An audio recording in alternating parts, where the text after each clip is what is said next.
The laughter started low, but by the end, the entire room stood in silence. This is the story of a woman the military forgot, until one man remembered.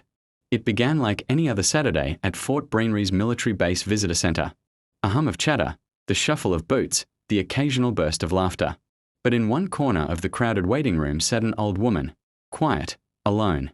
Her hands clutched the hem of a faded, olive-green military jacket. Worn, frayed, forgotten. Like her, two young recruits spotted her. One leaned toward the other and muttered, "Looks like she stole that from a thrift shop dumpster." They laughed. Loudly. She didn't react. But someone else did. Across the room, a high-ranking general paused mid-step. His eyes locked on the back of that jacket. His breath caught. And in that moment, everything changed. Her name, Elise Rowan. Nearly 70. Quiet. Invisible.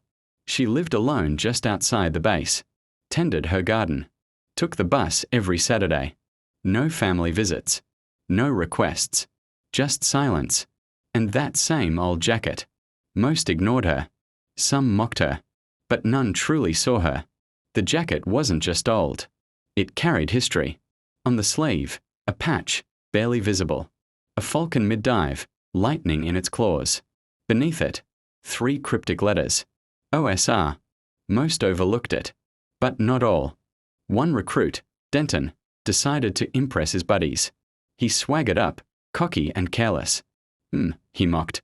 This area's for military families only. Then sneered at the jacket.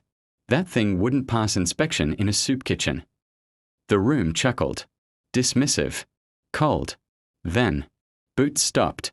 The general stepped forward, his face grave. "Where did you get that?" he asked. Denton blinked. "Sir."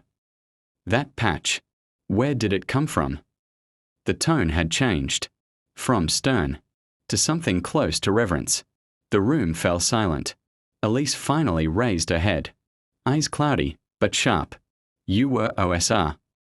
The general whispered. She nodded. Just once. Everyone froze. Operation Silent Raptor. A covert mission so deep it never made the headlines. So deadly, the government buried the names. "You were the only woman in the unit," he said. "I made them promise to keep it that way," she replied softly. She told him her story. How she crossed enemy lines alone.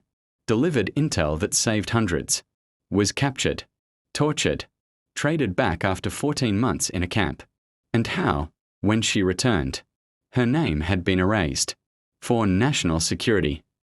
The jacket was all that remained. The general, a man who had faced fire and storm, stood up. Saluted. Not out of rank. But respect.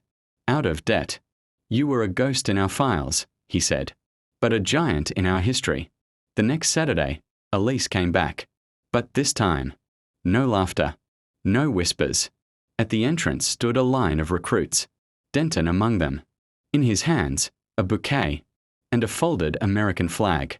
"We didn't know," he said, voice trembling. "We are sorry." Behind him,